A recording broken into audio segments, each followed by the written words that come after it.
நேத்திக்கு எங்க daddy evening time வீட்டுக்கு வரேன்னு சொல்லியிருந்தாரு. சரி ஓகே வீட்டுக்கு வராங்களே எதனா செய்யணும் அப்படின்ட்டு ஃபுட்டு செய்யலான்னு பார்த்தா, அவரு அப்பதான் சாப்பிட்டு வந்தாரு. ஈவினிங் டைம்ன்றதுனால நம்ம ஸ்நாக்ஸ் செய்யலான்ட்டு பைனாப்பிள் ரோஸ்ட் தான் பண்ணேன்.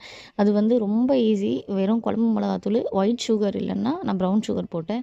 லைட்டா சால்ட் போட்டு நல்லா மைல்டா அந்த மசாலாவெல்லாம் தடவிட்டு ஒரு 1/2 அன் ஹவர் ஃப்ரிட்ஜில ஊறட்டும்னு சொல்லி வச்சுருந்தோம். அதே அந்த ஊறுற டைம்ல வந்து நான் கட்லெட்க்கும் ரெடி பண்ணிட்டேன்.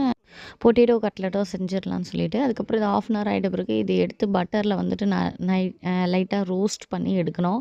ஆனா, எனக்கு பைனாப்பிளோட எனக்கு அது எது பிடிக்கல. பழத்தா சாப்பிட்டாலே நல்லா இருந்திருக்கும் போல.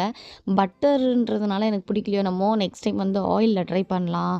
நார்மல் சமைக்கிற எண்ணெயிலே ட்ரை பண்ணலாம் அப்படின்னு சொல்லிட்டு பண்ணேன். ஆனா 2மே சூப்பர். எனக்கு அந்த பைனாப்பிள விட எனக்கு வந்துட்டு கட்லெட் தான் ரொம்ப பிடிச்சிருந்துச்சு. பரவாயில்ல இந்த கட்லட்ட பார்த்த பிறகு தான் ஓகே நம்மளும் ஓரளவு சமைக்கிறோன்ற ஒரு நம்பிக்கையே நம்மளுக்கு வருது. வீடியோ பிடிச்சிருந்தா லைக்